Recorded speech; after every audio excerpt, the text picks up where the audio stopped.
Hello,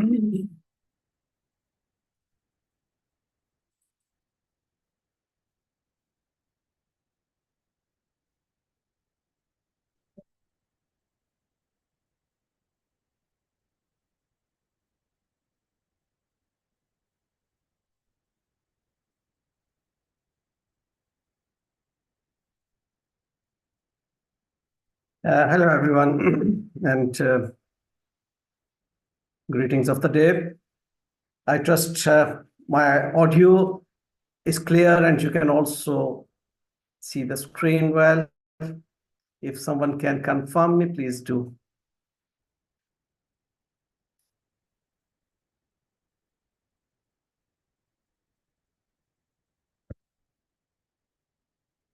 Thank you.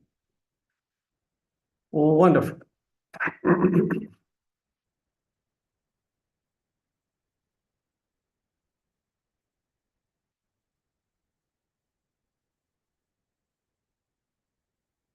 Well, gentlemen, I welcome you all in this webinar that is, in fact, the topic taken from IAS 37. One thing I just want to clarify that the topic is taken from IAS 37. The name which was given to this topic as a title is not the name of IAS 37. IAS 37 is like provisions, contingent liabilities, and contingent assets. Okay. So from there, we picked up a topic which is about the liabilities, accruals, provision, and contingent. So this is what we will be discussing today. Myself, Mia Ahmed Farhan, I am partner Crest Cooper, Chartered Accountants, and we will be discussing today about the matching principle and the definition of the recognition and certain other things of this topic, which is very interesting and especially for the accountants, to some extent confusing as well. Look, before we start our talk on the topic, we must know what is matching principle in fact. Mostly people confuse this matching principle with the accruals basis. These are two different concepts. Remember what I said, matching is a principle and accruals are the basis. So I'll tell you what is all this in fact. When we talk about matching principle, this matching principle means that the revenue that we earn during the year, always be clear that we are reporting for a period, a defined period. That could be a month, a quarter, 6 months, or a 12 months period of 1 year. So we are reporting for a period that is our reporting period. In that reporting period, we have earned revenue. So we have to match our expenses with that revenue. What are those expenses? Number one, the expense which is incurred during the reporting period based on the accruals. Remember, accruals are the basis to measure incomes and expenses. My topic today is about expense or about liability. Therefore, we will be talking about the measurement of expenses through this accrual basis. By the way, income is also measured through the accrual basis. That's another story. I'll not mix it right now over here, but for the sake of clarity and your interest, I will discuss to some extent about that accrual part too. So expense which is measured on accrual basis, in fact, is the expense for which the entity has paid cash during the year or will pay cash in the upcoming period, or might be has already paid cash in the previous year. So we have to match that expense with the revenue on accrual basis. Then this expense also includes the consumption of benefit. Look, consumption of benefit, in order to understand this concept, keep this depreciation in your mind. Depreciation is a part of the cost or the carrying amount of an asset, which is charged to the profit loss for the year just because of its consumption during the reporting period. That consumption belongs to the reporting period. Therefore, that is an expense. So, first of all, expenses which are measured on accrual basis and which are measured because of their consumption during the reporting period, which is depreciation or amortization, and there are certain like payroll, leave related expenses. Those are charged to profit loss based on the matching principle. Then comes losses. Losses which are occurred during the reporting period because of the damages or disposal of the assets. The asset has been disposed of on loss, that will be charged to profit loss in the reporting period in which it was disposed of. So that matches with the revenue for that year. Or if there is a loss because of an accident, there is a damage, that will be again charged to that profit loss against the revenue. Then there could be some loss because of the settlement of a liability, like penalty, like discount, okay, like that type of or excess payment, that because of the payment of the liability, the lender has charged the entity for settlement of that liability. That could be a premium that you are paying on that point in time. So that is a settlement of liability time. Mostly you pay some sort of like a fine. So that is again loss. The losses which are expected to occur in the future means after the reporting date, but those belong to the earnings made during the reporting period, which are irrecoverable financial assets, provisions or allowances for the doubtful debts. Okay.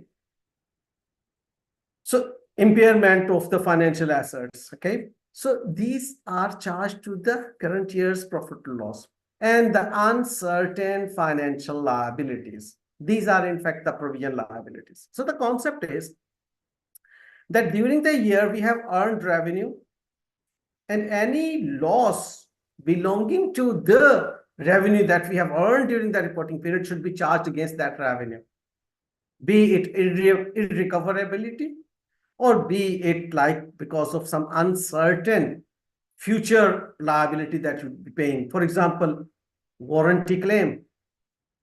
You are paying warranty claim in the future just because you sold the product during the reporting period. You have earned revenue in the reporting period.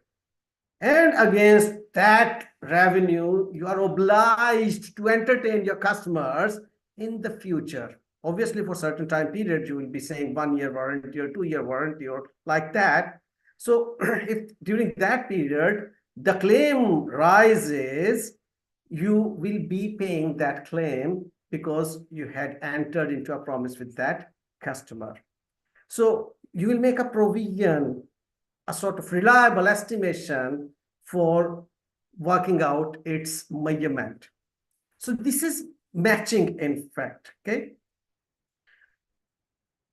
The other thing which is very important, as I told you that the reporting period, the concept of reporting period is very important, which starts from the beginning date and ends on the reporting date. And in this reporting period, whatever we have earned should match with its expenses as we have discussed in the earlier slide. But at the same time, there are a few adjusting events. These are the events which pop up in the upcoming year, but before its authorization of the financial statements. So those events which are providing further evidence to the condition that is existing on the reporting date will be adjusted in this financial statement. This could be a revision of estimate, as we did for the purpose of like creating allowance or a provision, we made an estimate. That estimate will be finalized in the upcoming time period. Okay. So when that is like the final amount is known to the entity, and before that knowledge is with the entity or the accountant, before the authorization of these financial statements, that needs adjustment in this financial statement because that was earlier made based on the estimate. So now that would be adjusted in the reporting period. Yes, there could be some non-adjusting events. So those non-adjusting events are in fact the events which do not belong to this reporting date, but are of this much significance that the reader or the user of the financial information must know that what has happened to the entity in the upcoming time period. For example, the entity has acquired a new subsidiary, or the entity has disposed of a significant amount of investment, or there is a heavy loss that occurred during this time period, before authorization, but after the reporting date. Since its condition was not existing on that date, therefore that would not be adjusting, but because of its significance will be disclosed.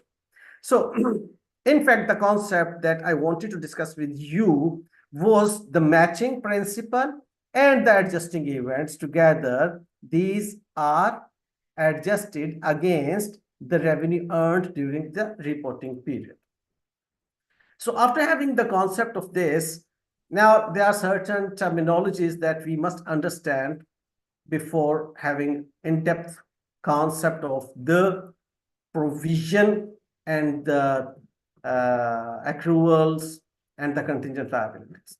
First of all, what is accrued liability?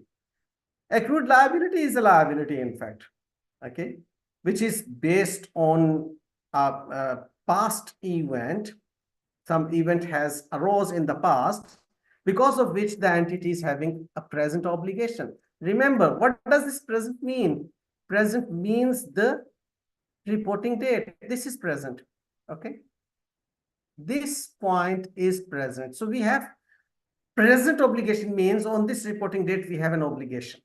The entity is having an obligation. And for the assets, it is said that present resources means on this date, the entity is having resources which itself, which are beneficial or having potential for the entity. Those are the assets, by the way. Anyways, so liabilities or the accrued liabilities are the present obligation arising from the past event for which the entity is having a probability that there would be an outflow of the resources embodying economic benefit for settlement of such liability.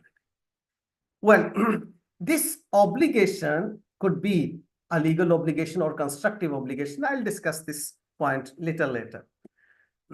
Provision.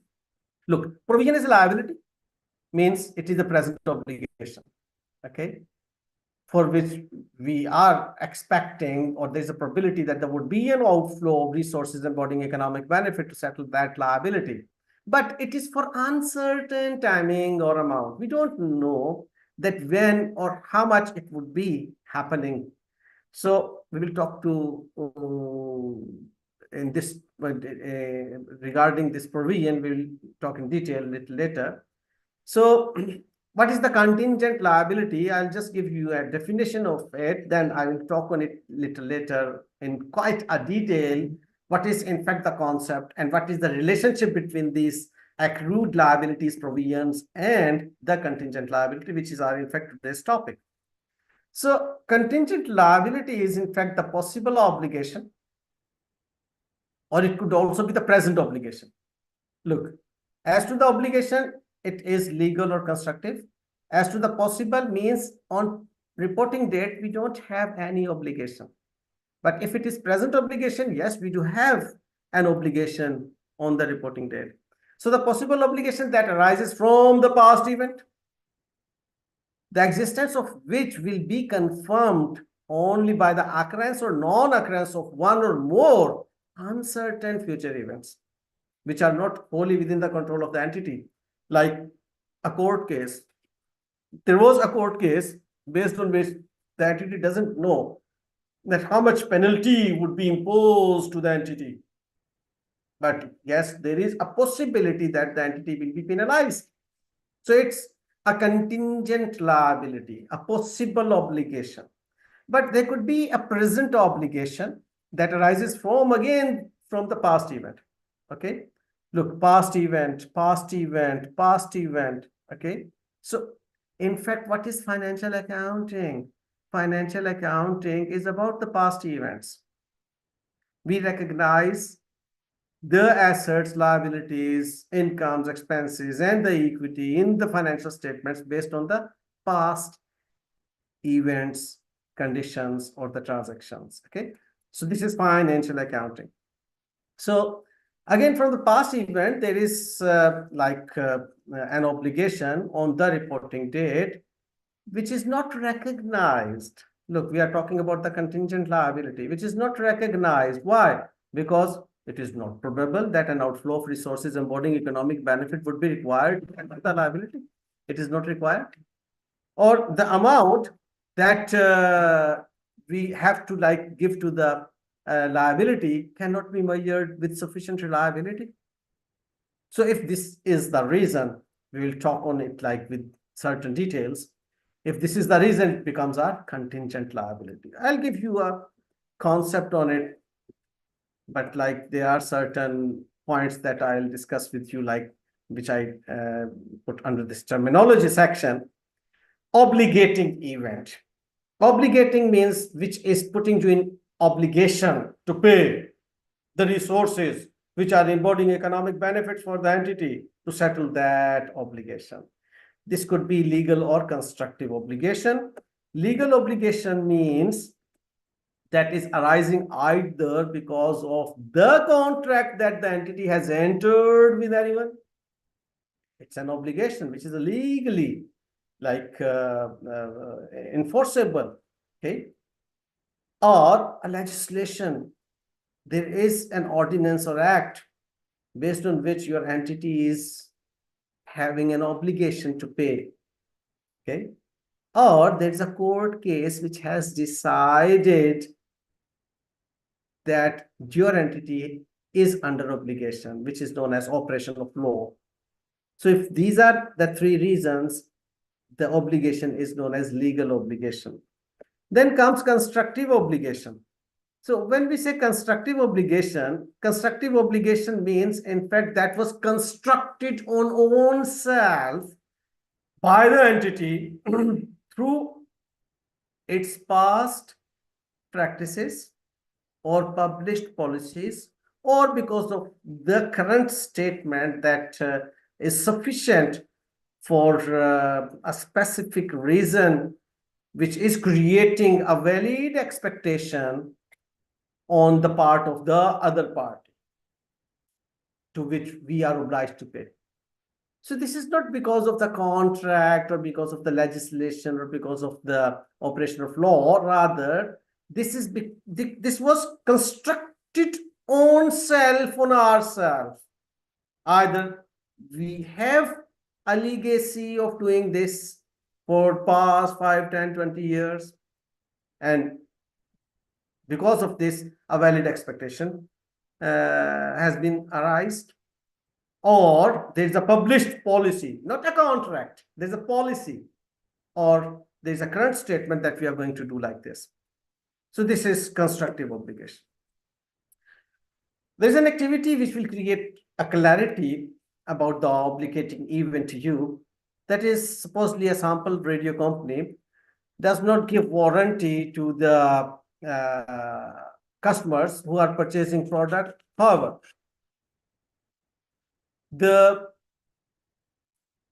over a number of years, they have had a policy of repairing or replacing the defective radios, not because of a contract, within the 3 years of sales. Judging by their past record, there will probably be a certain proportion of sales return. So this is based on your judgment. So when should the obligation to repair or replace the goods, means the radios, should be recognized? Question. So the thing is that, again, the matching principle you will bring in your mind. Matching principle, that the period in which you have made sales, you have earned revenue, you will estimate a loss against that revenue in the same year, and will recognize at this point in time, the entity cannot realistically avoid the outflow of economic benefits. When the claim will arise, because they have a valid expectation in the mind that the company will be paying off this claim. Okay. Then comes a present obligation. As I told you, present means the reporting date. A past event must give rise to a present obligation, that it is most likely than not that an obligation does exist at the reporting date. Evidence to be considered may include an opinion of expert and any additional evidence that arise after the reporting date. That's why I told you about the adjusting events. Okay, so it is creating an obligation on the reporting date. Okay, obligation does exist at the reporting date. So it's the present obligation. So for which, like, you would be creating a provision, and past events give rise to a present obligation, because of which you are saying there is an obligating event. So there must be a past event which has triggered the present obligation. For example, an accidental oil spillage, because of which now you are under obligation to make that good. You have contaminated that area because of the truck that was carrying oil, and because of the accident, the oil spillage over there. So now it's your obligation to clean that area. Okay. For a past event to be an obligating event, it is a must that there is no realistic alternative for settlement of the obligation created by such past event. You have to. Okay. So this can only be possible where the settlement of the obligation can be enforced by law, being legal obligation, contract, okay, or the legislation, or the operation of law, or in case of a constructive obligation where the event creates valid expectation in other parties that the entity will discharge the obligation. So this is the past event. And the probable outflow of economic resources means that most likely than not, the entity assumes that this liability would be paid off. For a liability, it is essential that it is not only a present obligation, but also it should be probable that an outflow of economic resources are used to settle the obligation. Okay. So for the purpose of this standard, probable is defined as most likely than not. Might be in other standards where the probability is used, the meanings could be little different, but like for this standard, when there is most likely than not, it means it is probable. Okay. So when to recognize the liability, it depends on types of its liability. I have distinguished this in 3 W's. When to pay, whom to pay, what to pay, means how much to pay. So these 3 W's are must. If you know all these 3 W's, when to pay, whom to pay, how much to pay, like the invoice from a vendor, you have purchased raw material and the invoice raised to you is of supposedly $10,000. So you know that its time is like 7 days. You have to pay in 7 days time. You have to pay $10,000. You have to pay that Mr. X. So all the three W's are known. If all the three W's are known, it means it is a certain liability. So I'm going to distinguish the liabilities based on its types. A certain liability. The example is trade payable or trade creditor. Okay. Then there is a virtually certain liability for which we create accrual. Remember, for accrued expenses, again, we know all these three W's. For example, we make accrual for employees' salary. We know that how much salary is payable to the employees, to whom this salary will be paid, and when this will be paid. Okay. But since that would be paid in the next week and its reporting belongs to the current month, therefore, why belongs? Because it matches to the current month's revenue, supposedly if we are doing reporting monthly basis. Therefore, that should be recognized over here as an expense along with the liability. So this is what accrual is. Okay. So you will recognize an expense because of its belongingness to the current period. An amount is known to you. Or if even not known, you are very much estimate it with a closer proximity, like the electricity bill. Supposedly, you say like it's a month end and still we don't have the electricity bill that was not generated by the electric supply company, but we have to report our financial statements on this reporting date. What we will do?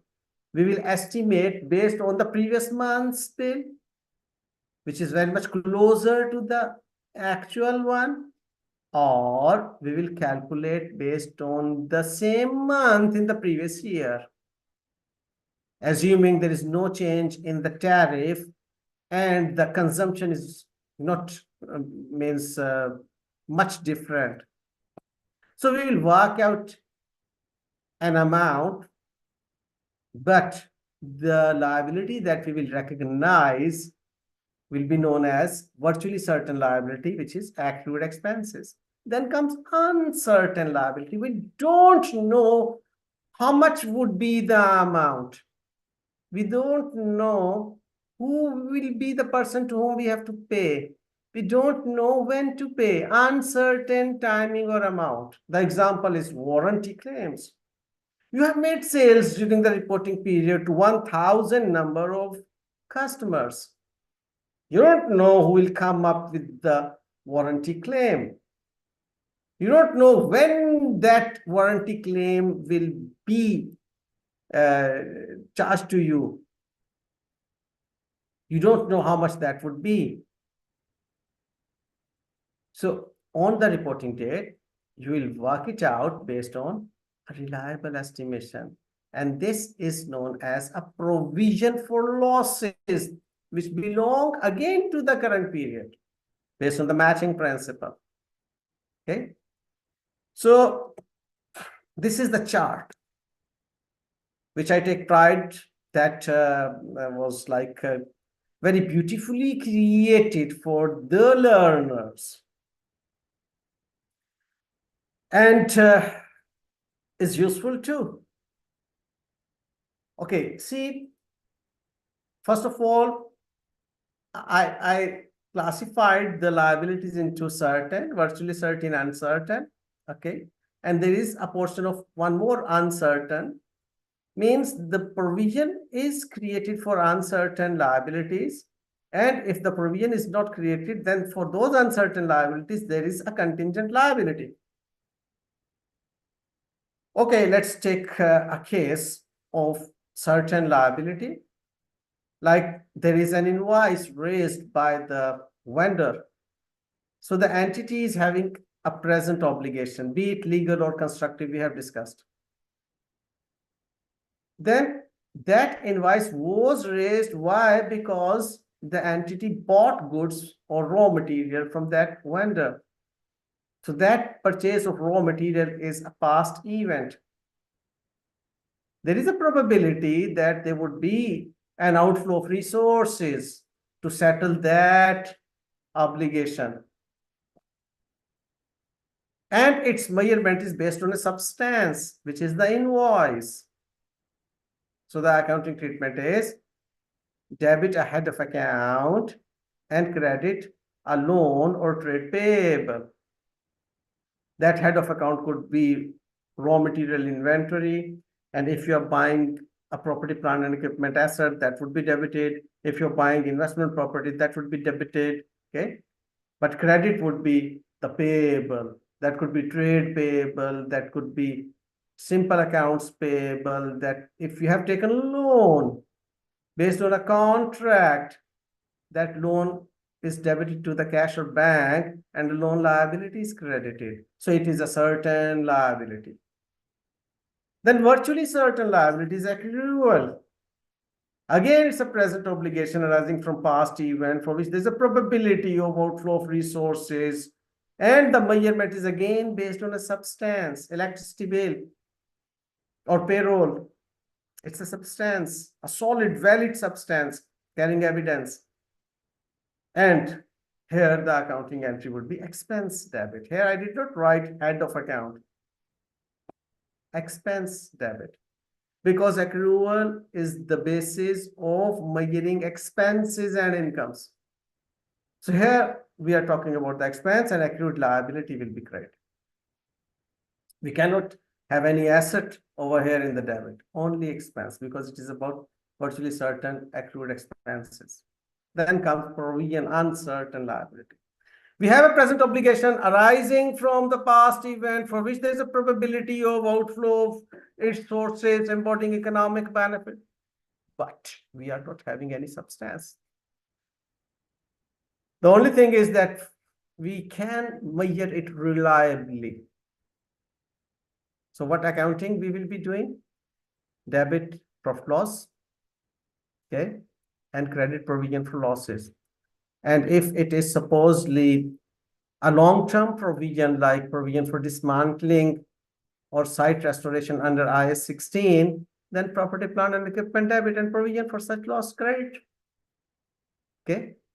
So this example is warranty claim and its example is removal or decommissioning provision.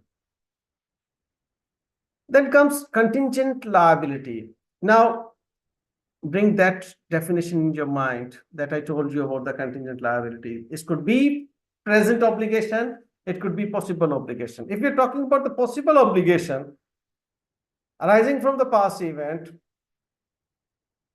its outflow is depending upon some future event which may or may not happen and which is not in your control. Could be reliably measured. Okay. Since its resource is depending on some future event, therefore this possible obligation is a contingent liability and will only be disclosed if not remote. Not remote, far away. It's not far away that there would be a outflow of economic benefit. Okay. It's not remote. If it is remote, do nothing. Means pending court case. And it is remote that don't know when it would be decided. Then we will not even disclose. We will disclose if it is not remote. Then comes the second type of contingent liability. If you do remember, the definition of contingent liability contains two main paragraphs. In the second paragraph, again, there were two bullets. In the second paragraph, that was starting with the present obligation arising from past event. There's no probability that there would be an outflow of economic benefits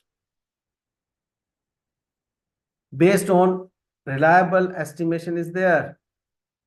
What we will do, we'll disclose if not remote. Okay.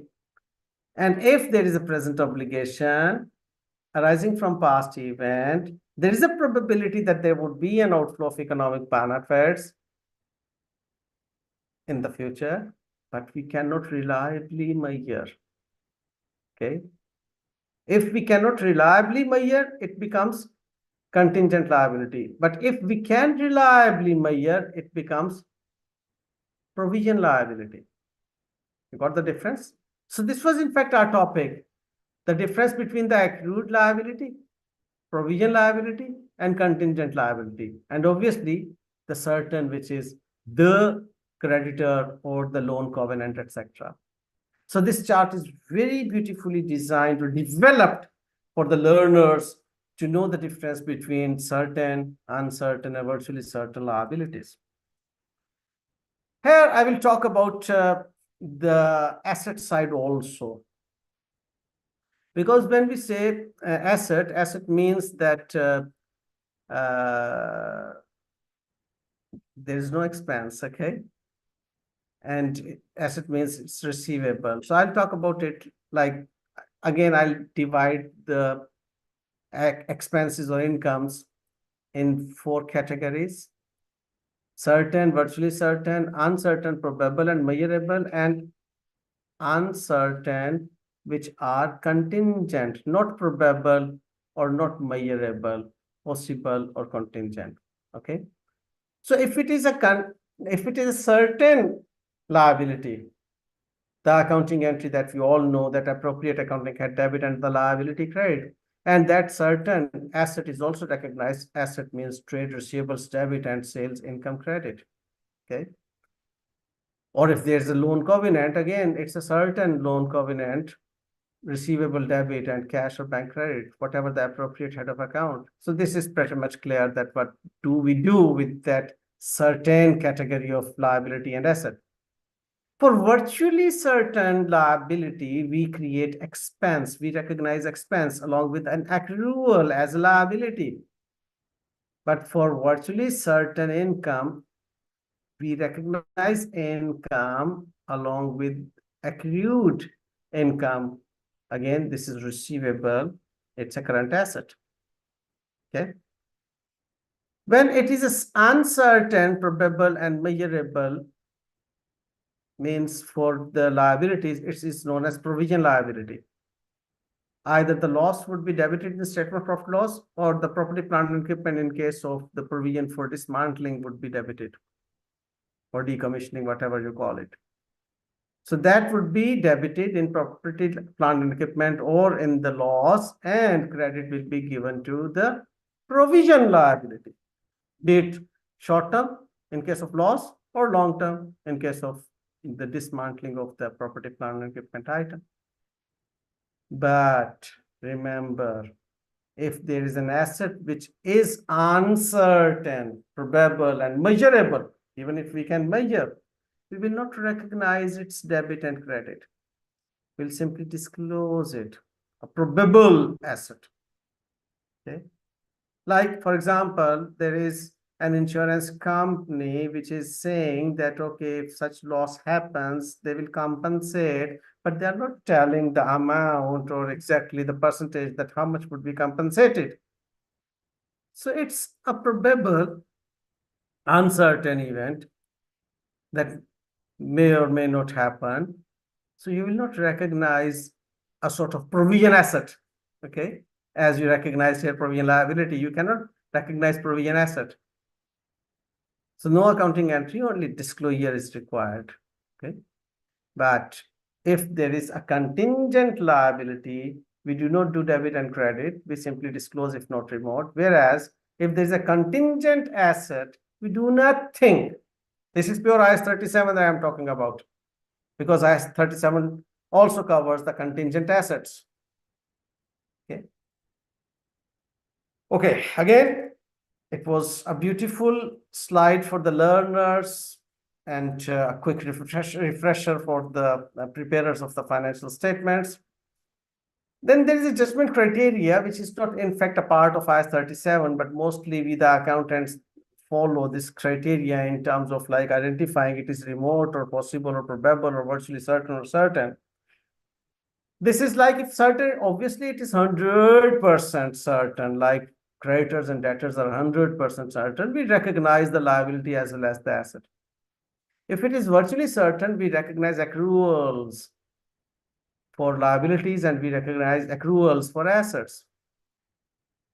Okay, it is in between 96 to 99%. Okay, it is judgment-based criteria. It is not something, again, I'm saying written in the standard or imposed by the regulator. So 51 to 95% of probability of occurrence or accuracy of the working, we create a provision for the liabilities, but just disclose for the assets. Okay, it is uncertain or probable. Provision, if measurable in terms of like liability.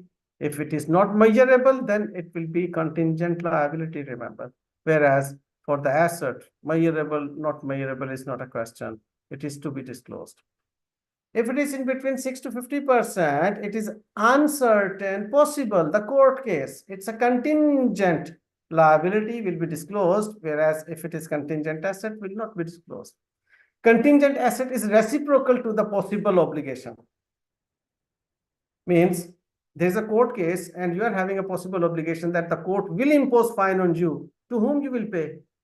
To the person who is assuming that there is a contingency that person will be receiving based on the court order. So that is known as possible asset. So possible asset is a contingent asset for that entity, and that possible obligation is contingent liability for this entity. Whereas if it is 5% to 0% possibility of occurrence or accuracy of the amount or measurement, it is uncertain or remote. We can categorize it as contingent, but do nothing for it, even for assets or for liabilities. Do nothing for such type of contingent assets and liabilities. Okay, so these three slides are very good to understand the whole concept of the standard IAS 37. Let's discuss an activity over here that during the audit of sample radio company, a delivery note from Radio Supplier Limited was discovered, dated the last day of the reporting period, and sample radio company did not recognize the liability because they hadn't received the invoice. So can they recognize a provision for this? The thing is, they have not received the invoice, but there is a present obligation because they have received the services. There is a present obligation to pay radio supplier services or goods whatsoever. There is a present obligation to pay radio suppliers limited as a result of the past event, the delivery of the radios. Sample company should recognize a liability. However, the liability should not be classified as a provision. It should not be classified as a provision.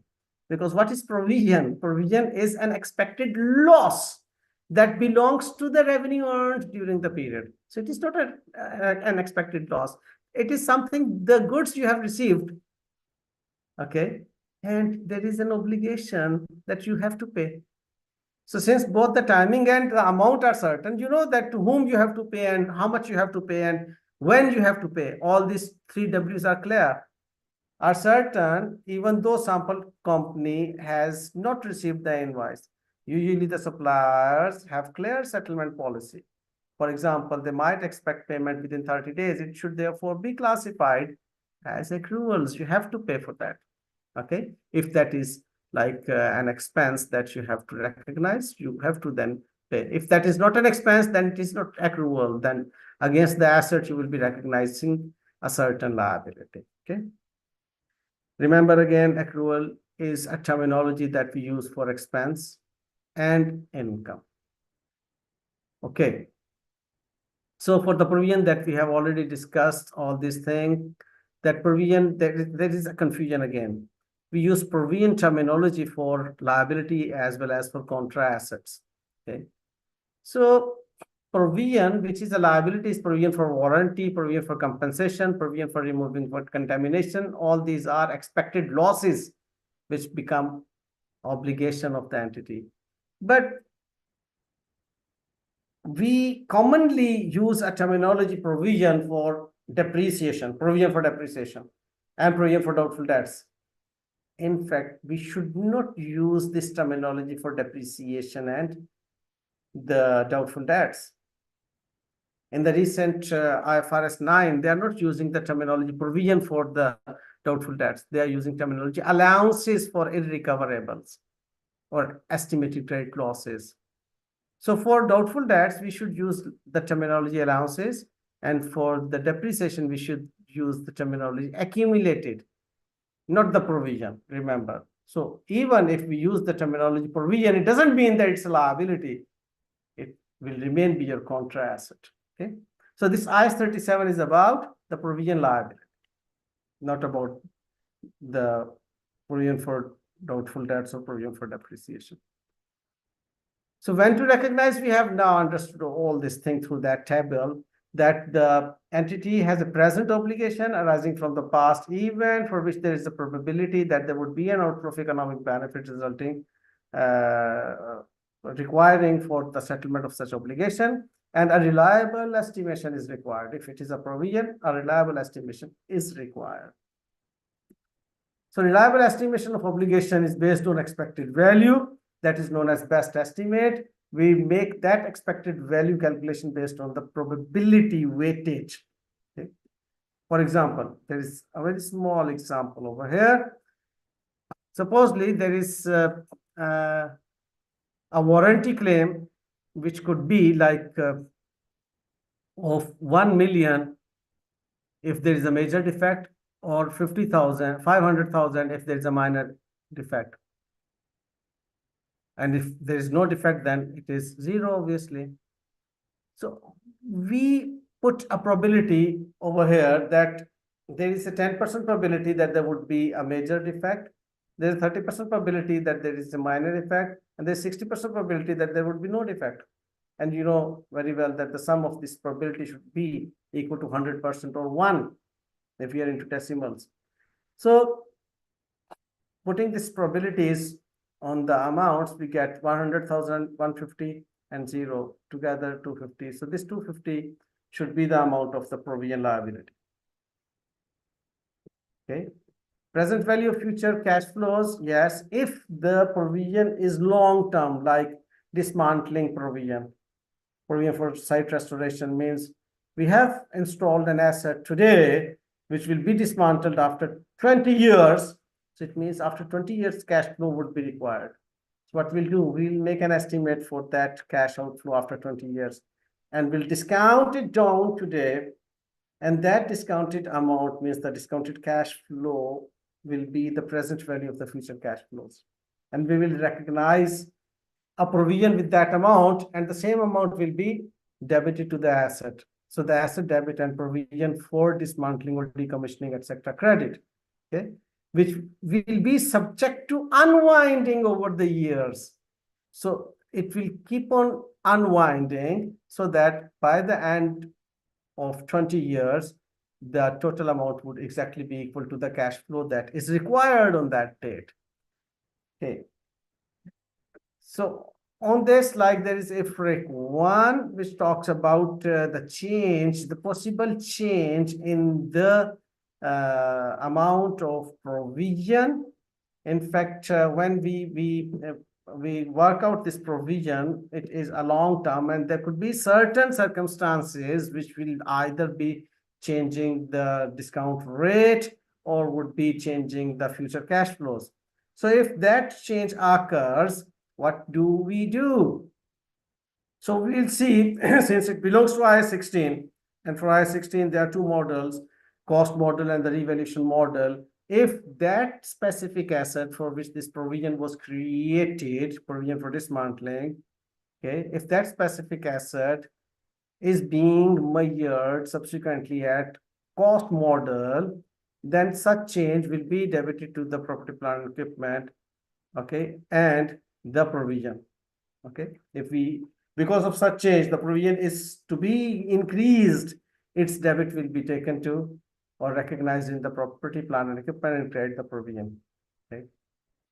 It could be vice versa if it is reducing the provision. So second effect will be recognized in the property, plant and equipment. But if the asset was subsequently measured at revaluation model, means at fair value each reporting date, so what we will do now, we cannot debit or credit the property, plant and equipment. If we will debit or credit the property, plant and equipment, such property, plant and equipment will no more be equal to the fair value. Okay, that's why now we cannot touch the property, plant and equipment account. What we will do, we will debit the revaluation surplus account, or we will credit the revaluation surplus account, and reciprocal impact will obviously be given to the provision. So change the revaluation surplus and change the provision account. Okay, so this is what like the whole story of IFRIC 1. And look, the expected disposal of the asset should not have any impact on the calculation of the future cash flows related to that provision, because we are creating provision for the loss, and we will work out the cash flows relating to that loss or dismantling or decommissioning. The disposal of the asset will obviously give cash flows, but such cash flow will not impact the calculation of the provision, because it is the provision for dismantling, not provision of the loss on disposal of asset, that we cannot work out. Okay, that would only be recognized when the asset will be sold for loss. Okay, suppose if the asset is not sold for loss, then we don't need that provision. So by the way, for the future disposal losses, we do not create provision. Provision is created for the business losses. Okay. Business losses means like the provision for contamination, provision for disableness, provision for compensation, provision for warranty, provision for this dismantling, etc. Okay. Yeah. So risks and uncertainties which are expected in working out the future cash flows belonging to the provision that we are creating for the dismantling, because it's a long term. So in this long run, there could be some like risks associated to that cash flow or the discount rate. So these, either of these two would be changed because of the risk adjustment. If you have made change in the cash flow based on the risk adjustment, then you would not be required to change the discount rate for the risk.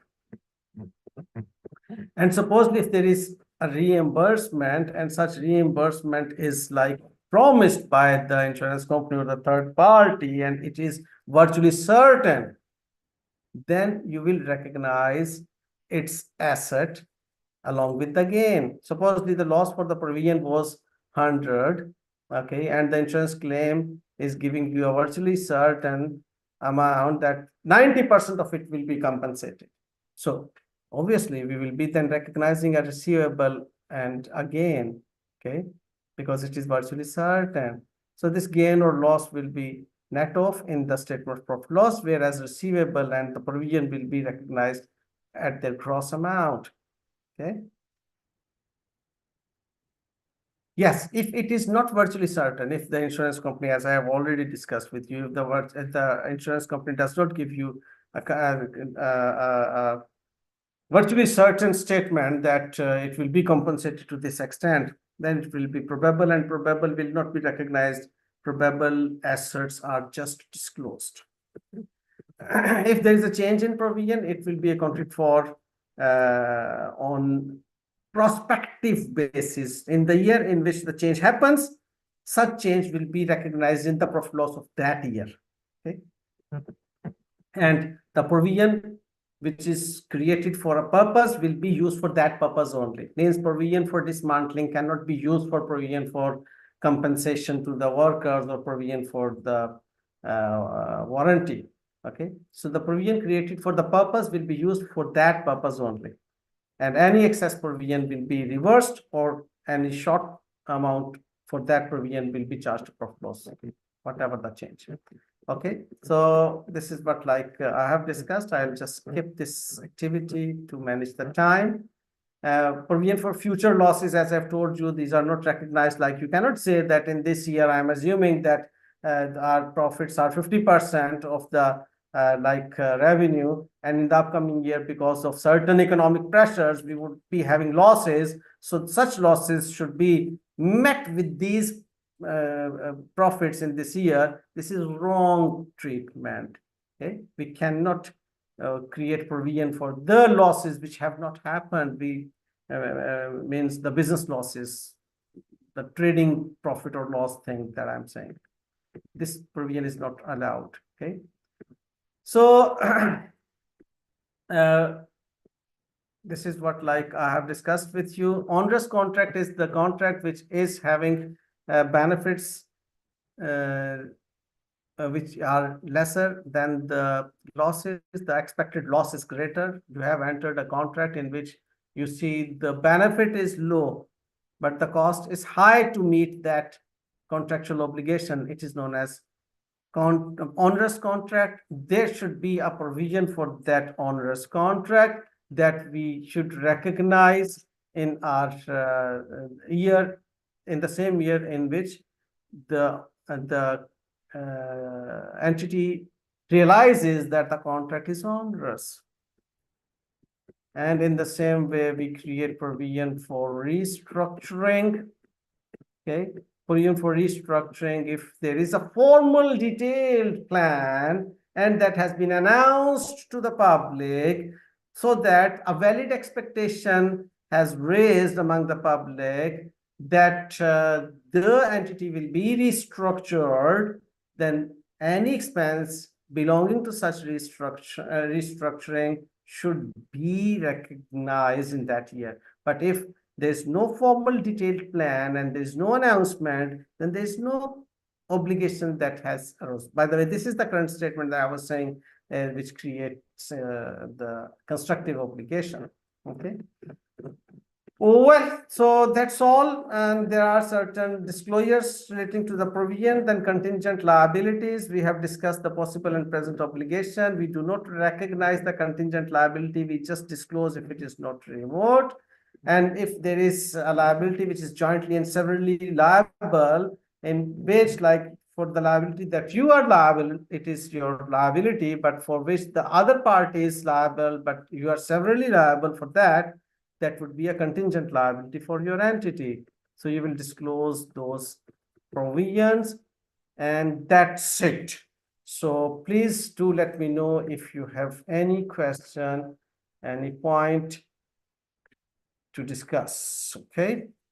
By the way, there's a disclaimer of this presentation that certain things were taken from certain other websites for the purpose of making the concepts clear to the audience. So that is just a disclaimer that that was put in the slide for the sole purpose of making the things understandable. We, the Crest Group, have our offices in US, UK, UAE, and New Zealand, and you may contact us for the services that we are offering in audit, taxation, accounting, transaction advisory services. Thank you so very much. God bless you all. Please do let me know if you have any questions.